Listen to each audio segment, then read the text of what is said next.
All right, today I have a Mitsubishi Outlander and I'm going to show you how to add windshield washer fluid to this particular Mitsubishi Outlander. But before I get started, if you find this video helpful in any way, can you give me a thumbs up as well as subscribe to my channel? I'll appreciate it tremendously.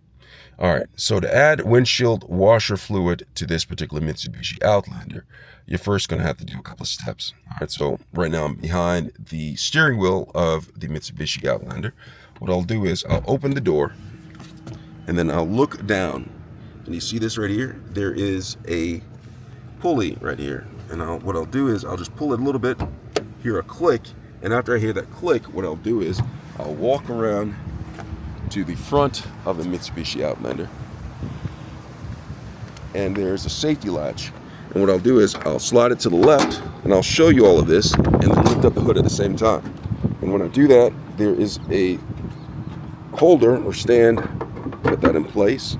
This is what I put in place right here. Make sure that's there, and it holds the hood open. But the safety latch was this right here, and what I had to do was shift that to the left and then raise the hood. And so now that I have the hood open, what I'll do is I'll look for this universal symbol right here. You see this? This is a universal symbol for windshield washer fluid. Open this up, fill it up with windshield washer fluid, and when it's done, go ahead and make sure the cap is totally on. And bada boom, that is how you add windshield washer fluid to the Mitsubishi Outlander. Hope this video was helpful. Thanks a lot for watching.